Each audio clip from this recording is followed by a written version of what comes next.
صحابہ کون ہیں؟ صحابہ جن کے بارے میں حافظ امام ابن حجر رحمہ اللہ کہتے ہیں من لقی النبی محمد صلی اللہ علیہ وسلم مؤمنا به ومات علی الایمان. امام ابن حجر رحمہ اللہ کہتے ہیں جس نے ایمان کی حالت میں نبی صلی اللہ علیہ وسلم سے ملاقات کی ہو اور ایمان کی حالت میں اس کی وفات ہوئی ہو، ایسے خوش نصیبوں کو صحابہ کہا جاتا ہے. صحابہ اس روئے زمین کے وہ خوش نصیب لوگ تھے جن کو اللہ نے اپنے حبیب کی صحبت دے دی. صحابہ وہ خوش نصیب افراد ہے جنہوں نے اپنی آنکھوں سے پیارے نبی کے چہرے کا دیدار کیا ہے. صحابہ وہ ہے جنہوں نے نبی کی مجلسوں میں شرکت کی ہے. صحابہ وہ ہے جنہوں نے نبی کا ساتھ دیا ہے. صحابہ وہ ہے جنہوں نے ایمان کی حالت میں نبی سے ملاقات کی ہے. میں سلیم کہتی ہے اگر یہ بات ہے کہ اللہ اور اس کے رسول کے لیے بھوکے رہنا ہے تو سو جائیں گے. دسترخوان لگا دیا گیا، ابو ہریرہ گھر میں داخل ہوئے، ابو طلحہ بازو بیٹھے ہوئے، چراغ بجھا دیا گیا، ابو ہریرہ کھانا کھا رہے ہیں، پیٹ بھر گیا، ابو ہریرہ دعا دے کر چلے گئے. یہ دونوں میاں بیوی اللہ کے لیے بھوکے سو گئے.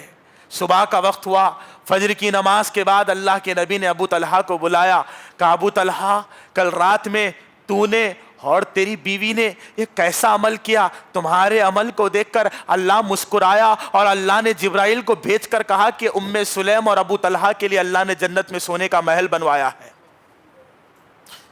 ایک رات مسکین کو کھانا کھلا کر بھوکے سو جانے کا عمل اللہ کو اتنا پسند آیا کہ تمہارا اللہ مسکرایا اور ابو طلحہ کو جنت کی بشارت دے گیا. ارے تمہارا غیرت کیا ہے؟ تمہاری سوچ، تمہاری فکر، تمہارا نظریہ کیا ہے؟ تم اس انتظار میں تھے کہ افطار کرنے کے بعد حرام چیز کو اپنے منہ میں ڈالو گے؟ صحابہ کرام نے اللہ کی خاطر اپنا گھر بار چھوڑ دیا، بیوی بچے چھوڑ دیے، دولت چھوڑ دی، جائیداد چھوڑ دی. تم اللہ کی خاطر حرام نہیں چھوڑ سکتے؟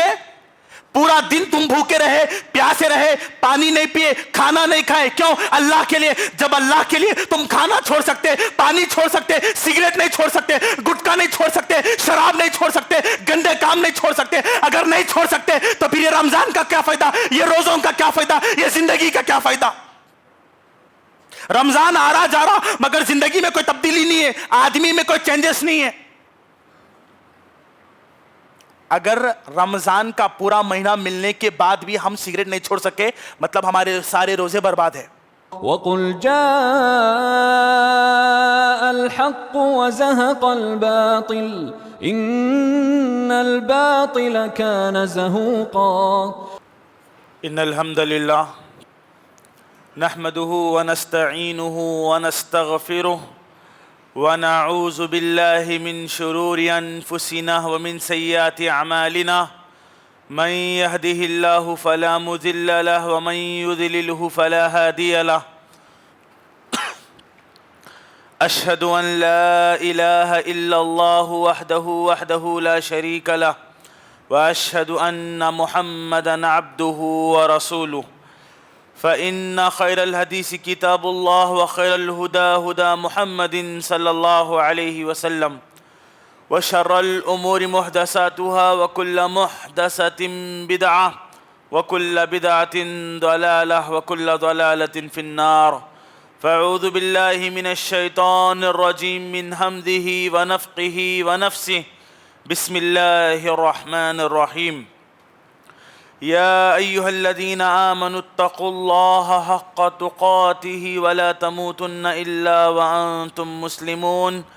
يا أيها الناس اتقوا ربكم الذي خلقكم من نفس واحدة وخلق منها زوجها وبث منهما رجالا كثيرا ونساء واتقوا الله الذي تساءلون به والأرحام إن الله كان عليكم رقيبا.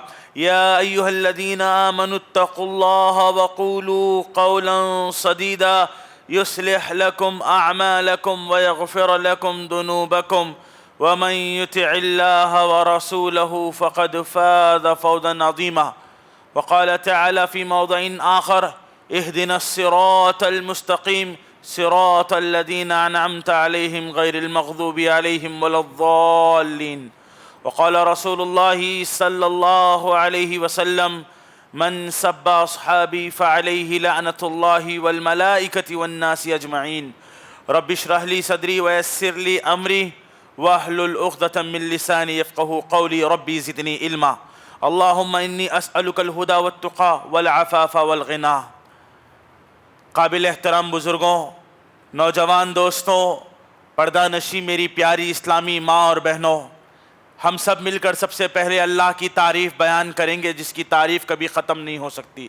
دنیا میں جتنے درخت ہیں سارے درختوں کو قلم بنا لیا جائے اور دنیا میں جتنے سمندر ہے، جتنا پانی ہے، سارے سمندروں کو سیاہی بنا لی جائے، پھر رب کعبہ کی تعریف لکھنا شروع کریں، قسم اس ذات کی جو تعریفوں والا ہے، سارے قلم ختم ہو جائیں گے، سارے درخت ختم ہو جائیں گے، سارے سمندر ختم ہو جائیں گے، رب العالمین کی تعریف کبھی ختم نہیں ہو سکتی. سبحان اللہ و بحمدہ سبحان اللہ العظیم. درود و سلام ہو میرے اور آپ کے اور سارے مومنوں کے دل کی دھڑکن، امام کائنات، سید المرسلین، خاتم النبیین، افضل البشر، بہتر و برتر سارے انبیاء کے سردار محمد الرسول اللہ صلی اللہ علیہ وسلم پر. اللہم صلی وسلم وبارک علی نبینا و حبیبنا و سیدنا محمد وعلی آلہ وصحبہ وبارک وسلم تسلیما کثیرا. مختصر سی حمد و صلوات کے بعد رحمت نازل ہو پیارے نبی کے پیارے صحابہ کی جماعت مقدسہ پر جن سے اللہ تعالیٰ نے دنیا میں اپنی رضا کا اعلان کیا، رضی اللہ عنہم ورضوا عنہ. حاضرین جمعہ، عنوان جمعہ ہے قرآن صحابہ کے ایمان کی گواہی دے رہا ہے. عزیز نوجوان دوستوں، صحابہ کون ہیں؟ صحابہ جن کے بارے میں حافظ امام ابن حجر رحمہ اللہ کہتے ہیں من لقی النبی محمد صلی اللہ علیہ وسلم مؤمنا به ومات علی الایمان. امام ابن حجر رحمہ اللہ کہتے ہیں جس نے ایمان کی حالت میں نبی صلی اللہ علیہ وسلم سے ملاقات کی ہو اور ایمان کی حالت میں اس کی وفات ہوئی ہو، ایسے خوش نصیبوں کو صحابہ کہا جاتا ہے. صحابہ اس روئے زمین کے وہ خوش نصیب لوگ تھے جن کو اللہ نے اپنے حبیب کی صحبت دے دی. صحابہ وہ خوش نصیب افراد ہیں جنہوں نے اپنی آنکھوں سے پیارے نبی کے چہرے کا دیدار کیا ہے. صحابہ وہ ہے جنہوں نے نبی کی مجلسوں میں شرکت کی ہے. صحابہ وہ ہے جنہوں نے نبی کا ساتھ دیا ہے. صحابہ وہ ہے جنہوں نے ایمان کی حالت میں نبی سے ملاقات کی ہے. اور صحابہ کرام کی عظمت کے لیے یہ بات جاننا بہت ضروری ہے کہ اس روئے زمین پر انبیاء کے بعد سب سے افضل اگر کوئی جماعت ہے وہ صحابہ کرام رضوان اللہ علیہم اجمعین کی جماعت ہے. آدم علیہ السلام سے لے کر آخری رسول سارے انبیاء معصوم عن الخطا ہے، اور انبیاء کی پاکیزہ جماعت کے بعد ساری امتوں میں سب سے بہترین امت محمدیہ، اور اس امت محمدیہ کے سب سے افضل ترین اشخاص صحابہ کرام رضی اللہ تعالیٰ عنہم ہیں. صحابہ ان کے بارے میں جب ہم سنیں گے جسم کے رونگٹے کھڑے ہو جائیں گے کہ اللہ نے ان کے ایمان کو کیسے قبول کیا. صحابہ کی عظمت یہ ہے، اللہ تعالیٰ صحابہ اکرام کے بارے میں اپنے معزز کلام میں کہتا ہے وَكُلًّا وَعَدَ اللَّهُ الْحُسْنَى. اللہ نے سارے صحابہ سے جنت کا وعدہ کیا ہے، ایک سے نہیں، دو سے نہیں، تین چار سے نہیں، سارے کے سارے صحابہ سے اللہ نے جنت کا وعدہ کیا ہے. ان سارے صحابہ میں امیر معاویہ بھی آتے ہیں رضی اللہ عنہ، ان سارے صحابہ میں ابو سفیان رضی اللہ عنہ بھی آتے ہیں. ان سارے صحابہ میں، صحابہ کی ہر جماعت میں ہر صحابی نبی کو اللہ نے جنت کی بشارت دی ہے. وَكُلًّا وَعَدَ اللَّهُ الْحُسْنَى. ہر صحابی نبی جنتی ہے. شاعر کہتا ہے علم و عمل کے روشن مینار خوبصورت، سرکار دو جہاں کے سب یار خوبصورت. اللہ تعالیٰ نے سارے صحابہ سے جنت کا وعدہ کیا ہے. صحابہ اس روئے زمین کے وہ خوش نصیب افراد ہیں جن سے اللہ نے اپنی رضا کا اعلان کیا ہے. اللہ نے قرآن مجید میں بار بار صحابہ کے بارے میں کہا رضی اللہ عنہم ورضوا عنہ. اللہ صحابہ سے راضی ہو گیا، صحابہ اللہ سے راضی ہو گئے. کمال یہ نہیں ہے کہ میں اللہ سے راضی ہو جاؤں، کمال یہ نہیں ہے کہ ہم سب اللہ سے راضی ہو جائے. کمال تو یہ ہے کہ اللہ ہم سے راضی ہو جائے، اور صحابہ اس روئے زمین کے وہ خوش نصیب افراد ہیں جن سے اللہ راضی ہو چکا ہے۔ اللہ اکبر، اللہ نے اپنی رضا کا اعلان کر دیا، صحابہ اللہ تم سے راضی ہے، جن سے جنت کا وعدہ ہو گیا، جن سے اللہ نے اپنی رضا کا اعلان کر دیا۔ ارے یہ پیارے مصطفیٰ کے صحابہ کوئی معمولی انسان نہیں ہے، اصحاب مصطفیٰ دین محمد کا معیار بن کر آئے۔ قرآن مجید میں اللہ نے کہا فَإِنْ آمَنُوا بِمِثْلِ مَا آمَنْتُمْ بِهِ فَقَدْ اهْتَدَوْا۔ اللہ تعالیٰ کائنات کا بادشاہ ہے، وہ صحابہ اکرام کے بارے میں کہتا ہے اگر امت کے لوگ صحابہ کی طرح ایمان لائیں گے، بِمِثْلِ مَا آمَنْتُمْ، صحابہ سے اللہ نے کہا اے صحابہ اگر امت کے لوگ تمہاری طرح ایمان لائیں گے فَقَدْ اهْتَدَوْا، اللہ کا وعدہ ہے اللہ ان کو کامیاب کر دے گا۔ اگر کامیابی چاہتے ہو صحابہ سے محبت کرنا پڑے گا، کامیابی چاہتے ہو صحابہ جیسا ایمان لانا پڑے گا۔ بغیر صحابہ کی محبت کے، بغیر صحابہ کے ایمان کے ہمارا ایمان نامکمل ہے، ہم منہج پر نہیں آ سکتے، ہم صراط مستقیم پر نہیں آ سکتے۔ اللہ نے کہا صحابہ کی طرح ایمان لاؤ گے کامیاب ہو جاؤ گے۔ پھر آگے اللہ کہتا ہے وَإِن تَوَلَّوْا، اور اگر صحابہ کے راستے کو چھوڑ دو گے، صحابہ کے منہج کو چھوڑ دو گے، صحابہ کے طریقے کو ہٹا دو گے، کیا ہوگا؟ فَإِنَّمَا هُمْ فِي شِقَاقٍ، اللہ تعالیٰ تمہیں فرقوں میں بانٹ دے گا، اختلافات میں ڈال دے گا۔ آج دنیا میں کتنے فرقے ہیں، کتنے فتنے ہیں، کتنے لڑائی جھگڑے ہیں، کتنے اختلافات ہیں۔ کیوں؟ کیونکہ ہم نے قرآن اور حدیث کو سمجھا مگر صحابہ کے منہج پہ نہیں سمجھا۔ آج ہر کوئی قرآن و حدیث سمجھتا ہے مگر صحابہ کے منہج پر نہیں سمجھتا۔ یہ اللہ کا احسان ہے، اس نے ہماری جماعت کو یہ خصوصیت بخشی ہے کہ ہم اہل الحدیث کتاب اللہ اور سنت رسول کو صحابہ کے منہج پر سمجھتے ہیں۔ یہ اللہ کی شان ہے، یہ اللہ نے مجھ کو اور آپ کو مرتبہ دیا کہ ہم کتاب و سنت کو صحابہ کے منہج پر سمجھنے والے ہیں۔ صحابہ اکرام یہ وہ انسان ہیں، ہر نماز میں ہم اللہ سے دعا مانگتے ہیں۔ بندہ نماز پڑھتا ہے، سورہ فاتحہ کی تلاوت کرتا ہے، اہدنا الصراط المستقیم، اے اللہ سیدھا راستہ دکھا، اے اللہ سیدھے راستے کی رہنمائی کر، صراط الذین انعمت علیہم، اے اللہ ان لوگوں کے راستے پر چلا جن پر تیرا انعام نازل ہوا۔ ہر نماز میں بندہ مانگ رہا ہے اے اللہ سیدھا راستہ دکھا، اور سیدھا راستہ ان لوگوں کا جن پر تیرا انعام نازل ہوا۔ یہ انعام کن پر نازل ہوا؟ اللہ قرآن مجید میں کہتا ہے وَمَن يُطِعِ اللَّهَ وَالرَّسُولَ فَأُولَٰئِكَ مَعَ الَّذِينَ أَنْعَمَ اللَّهُ عَلَيْهِم مِّنَ النَّبِيِّينَ وَالصِّدِّيقِينَ وَالشُّهَدَاءِ وَالصَّالِحِينَ وَحَسُنَ أُولَٰئِكَ رَفِيقًا۔ اللہ تعالیٰ یہ انعام یافتہ لوگوں کا ذکر کرتے ہوئے کہتا ہے انعام یافتہ لوگ انبیاء ہے، صدیق ہے، شہداء ہے، صالحین ہیں۔ ارے ہر نماز میں اللہ سے ہم ہدایت کی دعا مانگتے ہیں، وہ ہدایت یافتہ لوگ کوئی اور نہیں بلکہ صحابہ اکرام کی جماعت مقدسہ ہے۔ صحابہ اکرام ہدایت یافتہ روئے زمین کے پاکیزہ لوگ ہیں۔ قرآن مجید پڑھتے ہیں، اٹھائیے قرآن مجید، رمضان قرآن کا مہینہ آنے والا ہے، قرآن مجید اٹھائیے، اللہ کا معزز کلام، پیارے نبی کو دیا گیا سب سے بڑا معجزہ قرآن مجید۔ اس قرآن مجید کے پاکیزہ کلام میں ہر سورہ، ہر پارہ، ہر صفحہ صحابہ کے ایمان کی گواہی دے رہا ہے۔ قرآن مجید میں اللہ تعالیٰ کبھی صحابہ کے بارے میں کہتا ہے اولئک هم المفلحون، یہی لوگ کامیابی حاصل کرنے والے ہیں۔ اسی صحابہ کے بارے میں کبھی قرآن کہتا ہے اولئک هم الفائزون، کامیاب یافتہ لوگ صحابہ اکرام ہیں۔ اسی صحابہ کے بارے میں قرآن کہتا ہے اولئک هم الراشدون، صحابہ کرام رشد و ہدایت پا چکے ہیں۔ اسی صحابہ کے بارے میں اللہ کہتا ہے اولئک هم الصادقون، صحابہ کرام سب کے سب سچے، عادل اور امانت دار ہے۔ اسی صحابہ کے بارے میں قرآن مجید کہتا ہے اولئک هم المتقون، یہی لوگ اللہ سے سچے معنوں میں ڈرنے والے لوگ ہیں۔ صحابہ کے بارے میں قرآن مجید کہتا ہے اولئک هم المؤمنون حقا، حقیقت میں اگر مومنوں کو دیکھنا ہے صحابہ کو دیکھو، صحابہ حقیقی مومن بن کر دنیا میں آئے ہیں۔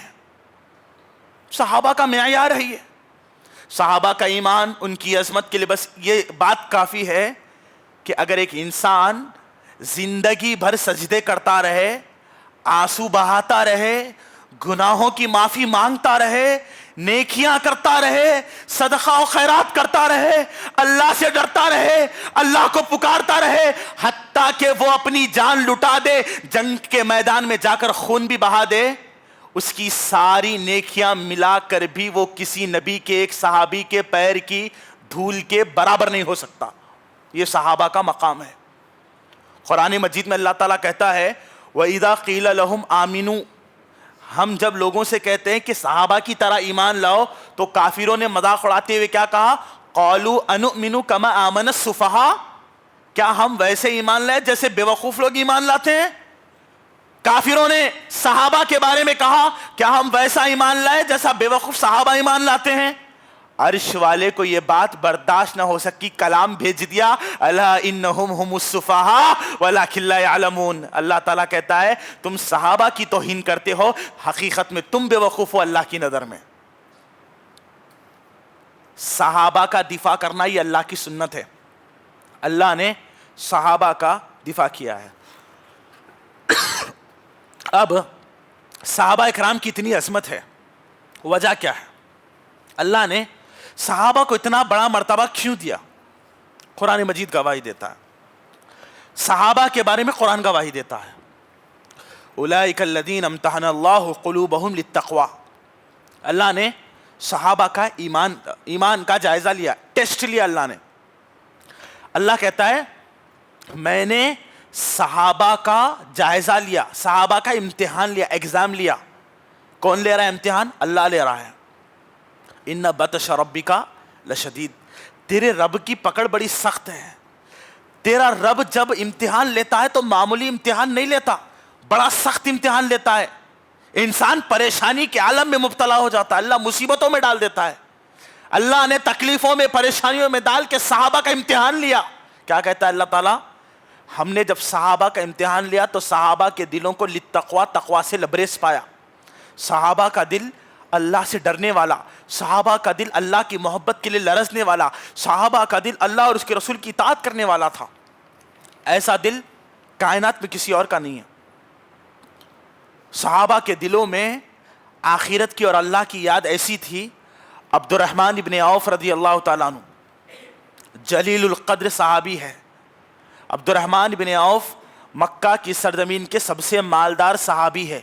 اتنی دولت اللہ نے عبد الرحمن ابن عوف کو دی تھی، ان کی بیوی تمادر رضی اللہ تعالیٰ عنہ کہتی ہے جب میرے مالدار شوہر عبد الرحمن کا انتقال ہوا، ان کی وفات کے بعد جب ان کے حصے کے دینار و درہم گننے لگے تو گننے والوں کے ہاتھوں میں چھالے پڑ گئے مگر وہ سکے نہ گن سکے۔ اتنی دولت اللہ نے عبد الرحمن ابن عوف کو دی تھی۔ آج اگر اللہ اتنی دولت مجھ کو اور آپ کو دے دے، شاید مسجدوں کی طرف ہم آنا بھی بند کر دیں۔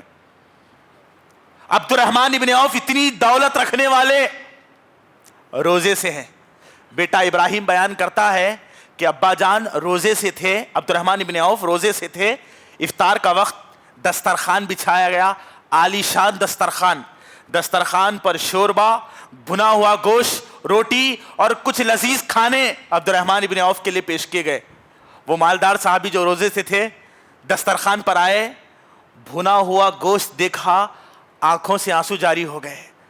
بیٹے ابراہیم نے پوچھا ابا جان کیا بات ہے، کیا آپ روزے سے ہیں مگر کھانا نہیں کھاتے؟ افطار کا وقت ہو گیا ہے، آپ کے سامنے لذیذ غذائیں رکھی، آپ کھانا نہیں کھاتے؟ عبد الرحمن ابن عوف کہتے ہیں بیٹا میرا ایک ساتھی تھا جس کا نام مصعب ابن عمیر تھا، وہ مکہ کی سرزمین کا نوجوان صحابی تھا۔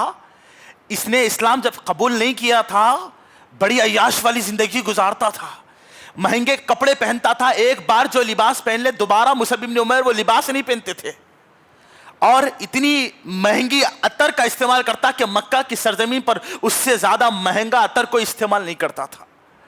میں نے دیکھا کہ جب مصعب ابن عمیر اسلام قبول کر کے آئے اور جنگ احد میں جب حضرت مصعب شہید کر دیے گئے، کفن تک حضرت مصعب کو میسر نہ ہو سکا۔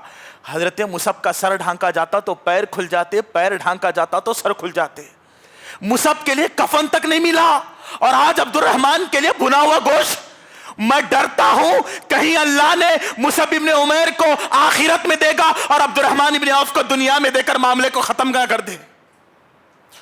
آج ہم اپنے شادی خانوں میں اپنے گھروں میں طرح طرح کے کھانے کھا رہے ہیں، پکا رہے ہیں، دسترخوان پر کھانا بچھا ہوا ہے، جب روٹی کا ٹکڑا گوشت میں ڈبا کر جب ہم اپنے منہ میں ڈالتے ہیں، کبھی یاد آیا وہ لمحہ فلسطین کے معصوم مظلوم مسلمان بچے بھوک سے تڑپ رہے تھے، غازہ کے مظلوم بچے پانی کے لیے ترس رہے تھے، بچے ماں کی گود میں مر گئے، کبھی یاد کیا کھانا کھاتے وقت ان مظلوموں کو؟ آج اللہ نے نعمتیں دی ہے، نعمتیں کھا رہے ہیں، ناشکری پہ اتر آئے ہیں۔ وہ مالدار صحابی عبدالرحمن ابن عوف بھنا ہوا گوشت دیکھ کر زاروں خطار رونے لگتے، بیٹے ابراہیم کہتے میرے ابا جان اٹھ کر چلے گئے، روزے سے تھے مگر انہوں نے کچھ نہیں کھایا۔ اللہ تعالیٰ نعمت کھلا رہا ہے، کوئی شکر گزاری نہیں، دوسروں کا خیال نہیں ہے، ایثار و ہمدردی نہیں ہے، محبتیں نہیں ہیں۔ آج اگر ہم راستے سے جا رہے ہیں، گاڑی کا دھکا لگ گیا، برداشت نہیں ہے، صبر نہیں ہے، زبان سے گالی نکل جاتی ہے، محبتوں کا جنازہ نکل گیا معاشرے سے۔ ایک دوسرے کے لیے ہمدردی، خیر خواہی، محبت، حسن سلوک۔ عمر بن خطاب رضی اللہ تعالیٰ عنہ، ابن عساکر، ابن جوزی اور ابو نعیم الاصبہانی نے تینوں نے اپنی اپنی کتاب میں اس واقعے کو درج کیا۔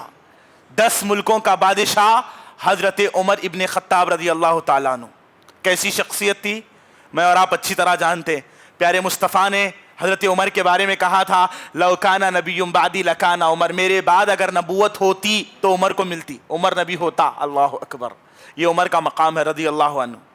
یہ 10 ملکوں کا بادشاہ روزانہ عشاء کی نماز کے بعد ایک بوڑھی عورت کے گھر میں داخل ہوتے ہیں، کچھ دیر اس عورت کے گھر میں ٹھہرتے ہیں اور واپس چلے جاتے ہیں۔ صحابی رسول صلی اللہ علیہ وسلم کہتے ہیں میں نے دیکھا کہ ہر دن 10 ملکوں کا یہ بادشاہ مدینہ کا گورنر حضرت عمر روزانہ عشاء کے بعد ایک بوڑھی عورت کے گھر جاتا ہے، کچھ دیر ٹھہرتے اور وہاں سے چلے جاتے، کیا معاملہ ہے؟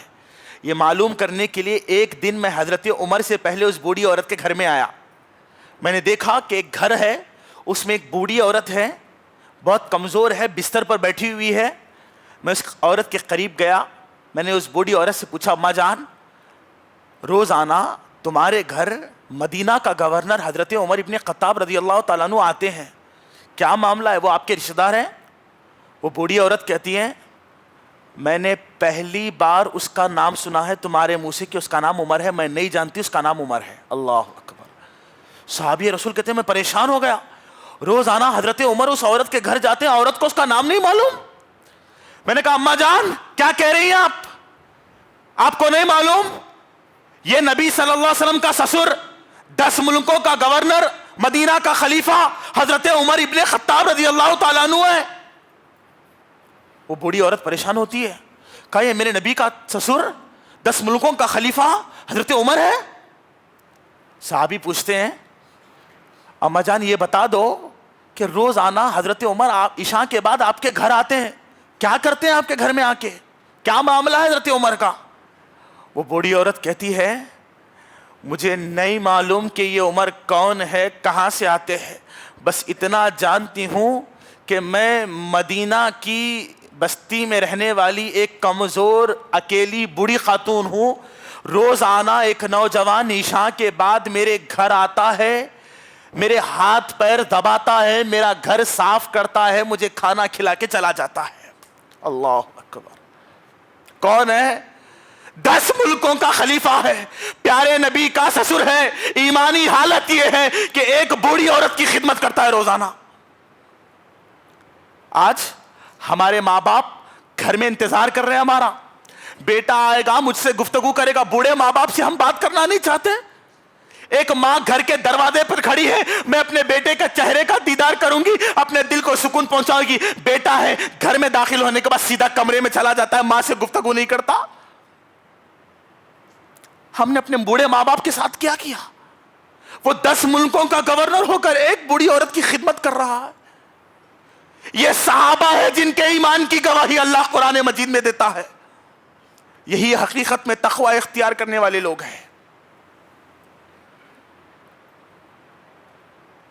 آج ضرورت ہے صحابہ کی سیرتیں اپنی اولاد کو پڑھانے کی۔ توحید اللہ نے بہت بڑی نعمت دے دی ہے، بن مانگے اللہ نے توحید دے دی، بہت بڑی نعمت ہے اللہ کی ہے۔ توحید اتنی بڑی نعمت ہے، کل قیامت کے دن اس ساری زمین کو سونا بنا دی جائے اور اللہ بندے سے پوچھے گا بندے دیکھ آج ساری زمین سونے کی بنا دی گئی ہے, کیا اس سونے کی زمین کو اللہ کے لیے خرچ کرے گا؟ بندہ کہے گا اے اللہ تیری جہنم سے بچنے کے لیے میں ساری زمین جو سونے کی ہے تیری راہ میں خرچ کر دوں گا. اللہ کہے گا دنیا میں نے تجھ سے صرف توحید کا مطالبہ کیا تھا, یہ تو بہت حقیر چیز ہے. اللہ نے توحید دی ہے نا, آج توحید سے کمپرومائز ہو رہا ہے, توحید سے سمجھوتے ہو رہے ہیں, منہج کے خلاف تائید ہو رہی ہے. آج معاشرے میں لوگ توحید کا سودا کر رہے ہیں, غیروں کے ساتھ غیروں کی نخالی کرتے ہوئے نظر آتے ہیں. کچھ دن پہلے سنکرانتی گیا, کتنے مسلمان پتنگوں کی لت میں برباد ہوئے, غیروں کے نقش قدم پر چل کر وہی روش. یہ توحید ہے؟ یہی توحید کا درس ہے؟ توحید سے کبھی سمجھوتا نہیں ہو سکتا, توحید سے کبھی کمپرومائز نہیں ہو سکتا, صحابہ کے منہج سے کبھی کمپرومائز نہیں ہو سکتا, دین اسلام سے کبھی سمجھوتا نہیں ہو سکتا. میری ماں اور بہنیں سن رہی ہیں, کائنات کی وہ معزز خاتون جس کا تذکرہ اللہ کے نبی علیہ الصلوۃ والسلام نے حدیثوں میں بیان کیا, سمیہ رضی اللہ تعالیٰ عنہ, جن کے دل اللہ کے تقوی اور توحید سے لبریز تھے. ابو جہل ظالم سمیہ رضی اللہ تعالیٰ عنہ سے کہتا ہے سمیہ میں نے سنا ہے کہ تو نے اسلام قبول کر لیا ہے. کون ہے یہ؟ مکہ کی ایک بوڑھی خاتون حضرت سمیہ رضی اللہ تعالیٰ عنہ. ظالم ابو جہل کہتا ہے سمیہ میں نے سنا ہے کہ تو نے اسلام قبول کر لیا ہے, اپنے باپ دادا کے دین کو چھوڑ دیا ہے اور ایک ایسے دین کی طرف چلی ہے جو ہمارے باپ دادا کے دین کو مٹانے کے لیے آیا ہے. سمیہ ابو جہل کی طرف سے اعلان ہے, واپس باپ دادا کے دین کی طرف لوٹا, محمد کی باتوں کو چھوڑ دے. کوئی سمجھوتا نہیں, کوئی کمپرومائز نہیں, کوئی ڈر نہیں, کوئی خوف نہیں. ساری حکومتیں مل کر مسلمانوں کا کچھ بگاڑ نہیں سکتی, اللہ ہمارا مددگار ہے. لا تحزن ان اللہ معنا. سمیہ نے آنکھ میں آنکھ ڈال کر کہا ابو جہل جو کرنا ہے کر لے. سمیہ کا دل اللہ کی محبت سے لبریز ہو چکا ہے, سمیہ اپنے دین سے پلٹنے والی نہیں. ایک عورت کا ایمان ایسے بھی ہو سکتا ہے بھلا.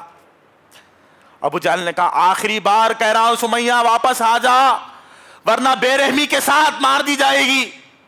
سمیہ اپنے ایمان اور استقامت پر ڈٹی رہی. ظالم ابو جہل برداشت نہ کرا, تلوار نکالی, نیزہ حضرت سمیہ کی شرمگاہ پر مار دیا. خون کے خطرات زمین پر گرے, وہ اسلام کی پہلی شہید اول خاتون بن کر رہ گئی. خون کا خطرہ صحابہ نے بہا دیا مگر اسلام کے خلاف آنچ برداشت نہ کی. اور آج یہ بھی صحیح ہے وہ بھی صحیح ہے, یہ بھی چلتا وہ بھی چلتا, اسی میں قوم جی رہی ہے. سمیہ رضی اللہ تعالیٰ عنہ کو بے رحمی اور بے دردی کے ساتھ شہید کر دیا گیا. سمیہ کی خون کے خطرے مجھ کو اور آپ کو پیغام دیتے ہیں, مر جاؤ مگر توحید سے سمجھوتا نہ کرو, دین سے کمپرومائز نہ کرو. اور آج دین کا مذاق ہو رہا ہے, دین کا کھلواڑ کیا جا رہا ہے, انسٹاگرام کے ریلز کے ذریعے دین کا تماشا بنایا جا رہا ہے, کبھی یوٹیوب کے شارٹس کے نام پر شریعت کا مذاق اڑایا جا رہا ہے, اور ہمارے نوجوان لائک سبسکرائب اور شیئر کرنے میں لگے ہوئے ہیں. کہاں مر گئی تمہاری غیرت نوجوانوں؟ ارے جن صحابہ نے اس دین کے لیے سب کچھ چھوڑ دیا, کہاں ہے ہمارا ایمان؟ آج ضرورت ہے معاشرے کو توحید کی طرف لانے کی. صحابہ کرام جن کے ایمان کی گواہی اللہ قرآن میں دیتا ہے, ایک ایسے لوگ تھے جنہوں نے اللہ اور اس کے رسول کی محبت میں کیا کیا برداشت کیا. ابو طلحہ انصاری رضی اللہ تعالیٰ عنہ,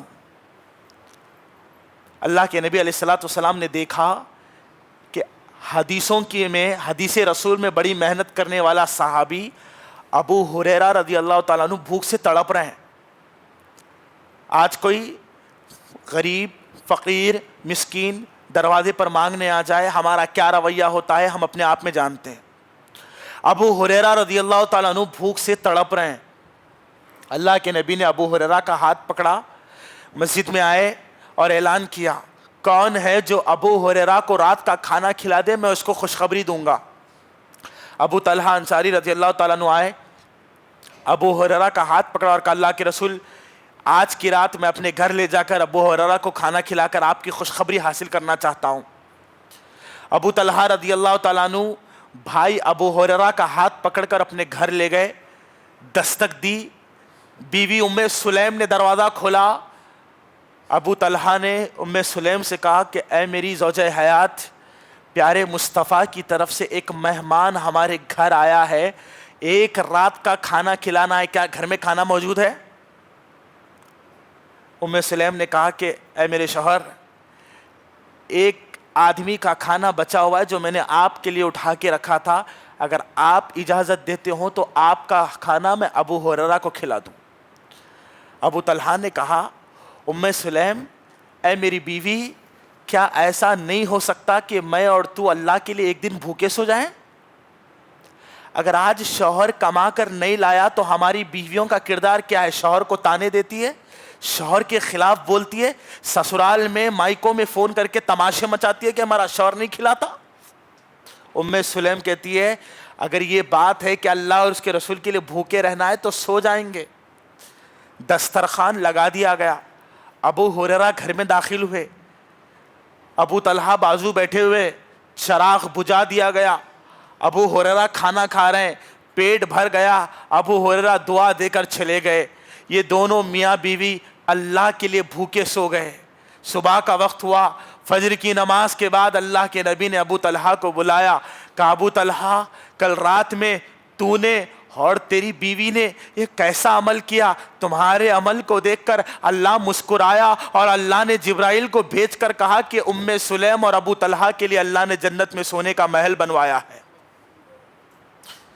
ایک رات مسکین کو کھانا کھلا کر بھوکے سو جانے کا عمل اللہ کو اتنا پسند آیا کہ تمہارا اللہ مسکرایا اور ابو طلحہ کو جنت کی بشارت دے گیا. انما نطعمکم لوجہ اللہ, اے لوگوں آج ضرورت ہے بھوکوں کو کھلانے کی, غریبوں کو کھلانے کی, مسکینوں کو کھلانے کی. لوگ بھوک سے تڑپ رہے ہیں, معاشرے کے معصوم بچوں کو کھلاؤ تم. صحابی رسول نے پوچھا اللہ کے رسول ایو الاسلامی افضل, سب سے اچھا اسلام کیا ہے؟ اللہ کے نبی نے کہا تطعم الطعام, لوگوں کو کھانا کھلانا سب سے اچھا اسلام ہے. کھانا کھلاؤ لوگوں کو. اللہ نے دولت دی ہے, بیواؤں کا سہارا بنو, غریبوں کی مدد کرو, یتیم خانوں میں پیسوں کو لگاؤ اپنے. عبد الرحمن ابن عوف رضی اللہ تعالیٰ عنہ مالدار صحابی, جب نبی کا انتقال ہوا نبی کی 9 بیویاں زندہ تھی. عبد الرحمن ابن عوف نبی کی وفات کے بعد کہتے ہیں نبی کی 9 بیویوں کا سارا خرچہ اکیلا عبد الرحمن ابن عوف اٹھائے گا. آج ضرورت ہے محبت پیدا کرنے کی, آج نفرتوں کا دور ہے, محبتیں ختم ہو گئی ہے. صحابہ اکرام کی سیرت تم کو واپس محبت کے دور میں لائے گی انشاءاللہ. اپنے دل میں اخلاص, تواضع, عاجزی, انکساری, ایمان پیدا کرو, تب جا کر دنیا میں انقلاب آئے گا انشاءاللہ. صحابہ کرام جن کی عظمت کا عالم یہ ہے کہ اگر راستے میں پتھر دکھ جائے اور کسی یہودی کو نظر آ جائے تو یہودی یہ کہے گا کہ ضرور یہاں سے کسی صحابی کا گزر نہیں ہوا ہوگا, اگر ہوتا تو یہ پتھر یہاں موجود نہ ہوتا. تمیت الادان الطریق صدقہ, راستے سے تکلیف دہ چیز ہٹانا صدقہ ہے. صحابہ کرام جن کے ایمان کی گواہی قرآن بار بار تم کو دے رہا ہے, ان کے جیسا ایمان پیدا کرو, اللہ زمین اور آسمان سے تمہارے لیے برکتوں کے دروازے کھولے گا. سارے مومنوں کی ماں عائشہ صدیقہ رضی اللہ تعالیٰ عنہ, کیسی خاتون تھی وہ. نبی کی وفات کے بعد 45 سالوں تک صحابہ کو دین کا علم سکھانے والی ٹیچر عائشہ صدیقہ رضی اللہ تعالیٰ عنہ مرض الموت میں ہے, موت کے آخری لمحوں میں ہے. عبداللہ ابن عباس رضی اللہ تعالیٰ عنہ نبی کے چچا زاد بھائی ہے, ملاقات کے لیے گھر آئے. دستک دی, حضرت عائشہ کی خادمہ نے دروازہ کھولا. عبداللہ ابن عباس نے کہا کہ خادمہ جاؤ, جا کر امی جان کو سلام کہو کہ عبداللہ ابن عباس نے سلام بھیجا ہے, اور یہ کہنا کہ موت کے وہ آخری لمحوں میں پہنچ گئی ہے. موت کے آخری لمحوں میں عبداللہ ابن عباس اپنی ماں عائشہ صدیقہ سے ملاقات کرنا چاہتا ہے. نبی کی بیویاں مومنوں کی ماں ہیں, وہ سارے مومنوں کی ماں عائشہ صدیقہ موت کے آخری لمحوں میں ہیں. عبداللہ ابن عباس ملاقات کی تڑپ لے کر آئے. خادمہ آ کر کہنے لگتی امی جان آپ مرض الموت میں ہیں, موت آپ کے اوپر طاری ہے. موت کے آخری لمحوں میں نبی کے چچازاد بھائی مفسر قرآن عبداللہ ابن عباس آپ سے ملاقات کے لیے آئے ہیں, آپ سے اجازت مانگ رہے ہیں. عائشہ صدیقہ نے کہا کہ قادمہ جاؤ, جا کر عبداللہ ابن عباس سے کہو کہ وہ یہاں سے چلے جائے, میں ان سے ملاقات کرنا نہیں چاہتی. خادمہ آئی, کہ عبداللہ ابن عباس رضی اللہ عنہ, امی جان کہتی ہے کہ موت کے آخری لمحوں میں وہ آپ سے ملنا نہیں چاہتی, انہوں نے آپ کو یہاں سے جانے کے لیے کہا ہے. عبداللہ ابن عباس کہتے ہیں امی جان سے کہو کہ ایک مرتبہ مجھ سے ملاقات کر لے, یا پھر اتنا بتا دو کہ وہ موت کے آخری لمحوں میں عبداللہ ابن عباس سے ملنا کیوں نہیں چاہتی. خادمہ دوبارہ لوٹ کر عائشہ صدیقہ کے پاس آئی, پوچھا امی جان عبداللہ ابن عباس وجہ جاننا چاہتے ہیں کہ موت کے آخری لمحوں میں آخر آپ ان سے ملنا کیوں نہیں چاہتی. جو جواب ہماری ماں نے دیا, آج اس جواب کی ضرورت سارے ماؤں کو ہے, ساری بہنوں کو ہے, ہم نوجوانوں کو ہے. کہا عائشہ صدیقہ نے اگر میں عبداللہ ابن عباس کو اجازت دے دوں تو وہ میرے پاس آئے گا, میرے قریب بیٹھے گا, مجھے موت کے آخری لمحوں میں دیکھ کر میری زندگی کے میرے نیک اعمال کی تعریف کرے گا, اور مرتے وقت عائشہ اپنی تعریف سننا نہیں چاہتی. تمام تعریفیں اللہ کے لیے ہے جس نے عائشہ کو عزت دی ہے, میں اپنی تعریف سننا نہیں چاہتی. عبداللہ ابن عباس میری تعریف کرے گا. آج ہم اپنے کام کی تعریف سننا چاہتے ہیں, ہم اپنی گھر کی تعریف سننا چاہتے ہیں, اپنے آپ کی تعریف سننا چاہتے ہیں. شہرت پسندی, ریاکاری اور شو آف کا دور ہمارے پاس آ گیا. ہر آنے والے فتنے تمہارے ایمان کو برباد کرتے رہیں گے. ہر آنے والا سورج ایک بربادی لے کر آ رہا ہے. ہر آنے والا دن تمہیں اپنی موت کے قریب لے جا رہا ہے. فَأَيْنَ تَذْهَبُونَ, اے لوگوں تم کہاں جا رہے ہو؟ صحابہ کا عمل, صحابہ کا کردار, صحابہ کا گفتار, صحابہ کا ایمان تم کو لمحہ لمحہ اسلام کی طرف بلا رہا ہے. قرآن صحابہ کے ایمان کی گواہی دے رہا ہے. لوٹ آؤ اہدنا الصراط المستقیم اگر چاہتے ہو, منہج سلف اگر چاہتے ہو, صحابہ کے نقش قدم پر زندگی گزارنا ہوگا. ایک آخری بات, صحابہ کرام جنہوں نے اللہ اور اس کے رسول کی اطاعت میں زندگیاں لگا دی, انہوں نے قرآن مجید میں اللہ نے کیا کہا, یا ایھا الذین آمنوا اطیعوا اللہ واطیعوا الرسول, اے لوگو جو ایمان لائے ہو اللہ کی اطاعت کرو, اس کے رسول کی اطاعت کرو. ولا تبطلوا اعمالکم, اپنے عملوں کو برباد نہ کرو. اللہ کی اطاعت کرتے رہو, رسول کی اطاعت کرتے رہو, اور اللہ اور اس کے رسول کی اطاعت ایسے کرو کہ جیسا اللہ کے رسول نے کہہ دیا فوراً عمل کرو, ورنہ اللہ تمہارے اعمال کو برباد کر دے گا. اور اطاعت رسول میں صحابہ نے جو کردار پیش کیا نا, اللہ کے نبی جمعہ کا دن ممبر پر کھڑے ہو کر خطبہ دے رہے ہیں, ایک آدمی مسجد میں داخل ہوا, لوگوں کی گردنوں کو ہٹاتے ہوئے اس صف کے آگے آنے لگا. اللہ کے نبی نے اس آدمی سے غصے میں کہا بیٹھ جاؤ. جو لوگ مسجد میں داخل ہو رہے تھے, دو صحابہ جو مسجد کے اندر داخل ہو رہے تھے, وہ وہیں پر بیٹھ گئے. اللہ کے رسول نے ان دو صحابہ سے کہا کہ میں نے فلاں آدمی سے کہا تھا بیٹھ جاؤ, تم لوگوں سے میں نے نہیں کہا تم مسجد میں داخل ہو جاؤ, تم کیوں بیٹھ گئے؟ صحابہ نے کہا اللہ کے رسول سمعنا واطعنا, آپ نے کہا بیٹھ جاؤ, اب ہم یہ نہیں دیکھتے کہ آپ نے کس سے کہا, آپ کی زبان سے نکلا بیٹھ جاؤ, ہم بیٹھ گئے, بس یہ ہے اطاعت. نبی یہاں حکم کرتے, صحابہ اپنی جانیں لٹانے کے لیے تیار ہیں. اللہ کے نبی نے صحابہ سے کہا شراب تم پر حرام کر دی گئی. صحابہ نے شراب چھوڑ دی, جو سالوں سے شراب پیتے تھے, جن کے پیٹ میں شراب تھی, خے کر کے نکالنے لگے. اطاعت ایسی ہوتی ہے. رمضان کا مہینہ آنے والا ہے, رمضان کا مقصد کیا ہے معلوم ہے؟ تقوی. اللہ تعالیٰ قرآن مجید میں کہتا ہے سورہ بقرہ میں, ہم نے تم پر روزے فرض کیے, روزوں کا مقصد لعلکم تتقون, تاکہ تم اللہ سے ڈرنے والے بنو. ڈرو اللہ سے, ڈرو ویسا ڈرو جیسے صحابہ ڈرتے تھے. ڈرنے کا مطلب کیا ہے؟ حلال کو اپنانا, حرام کو چھوڑنا. اطیعوا اللہ و اطیعوا الرسول کا مطلب یہ ہے تم اللہ اور اس کے رسول کی اطاعت کرو. مطلب یہ ہے کہ جن چیزوں کو اللہ اور اس کے رسول نے حلال کر دیا اس کو اپنا لو, اور جس چیز کو تمہارے رب نے حرام کر دیا ہے چھوڑ دو. اللہ اور اس کے رسول کی نافرمانی نہ کرو.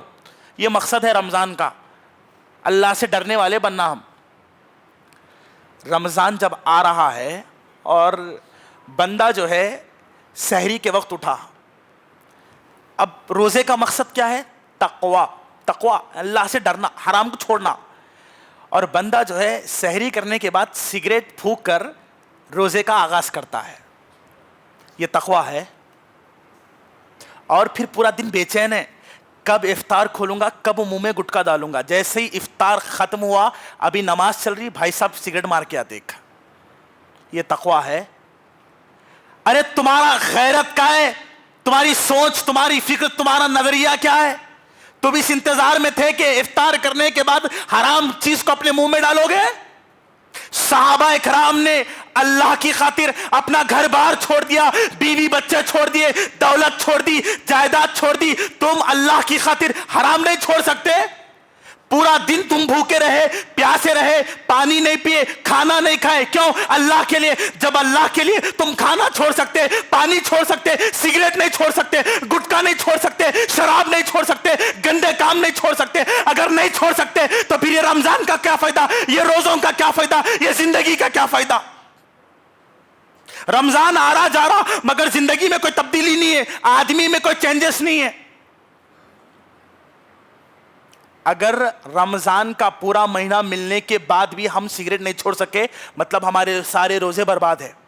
حقیقت میں اگر رمضان کا پورا مہینہ ملنے کے بعد بھی ہم کو نمازوں کی عادت نہیں ہوئی، فجر نہیں پڑھ رہے ہماری نمازیں برباد ہیں. رمضان تمہیں ٹریننگ، تربیت دینے کے لیے آیا ہے. اگر رمضان کا مہینہ پانے کے باوجود بھی ہماری وہی زندگی رہی جو پہلے تھی تو یقین مانیے اللہ نے آپ کی رمضان کی نیکیوں کو ضائع اور برباد کر دیا. آنے والے مہینے کی قدر کریں، برباد نہ کریں، اللہ سے ڈرنے والے بنیں، صحابہ کی سیرتیں خود پڑھیں، اپنی اولاد کو پڑھائیں اور ایک پاکیزہ ماحول پیدا کریں. اللہ تعالیٰ سے دعا ہے کہ اللہ تعالیٰ ہم تمام کو صحابہ اکرام کے نقش قدم پر چلنے کی توفیق عطا فرمائے.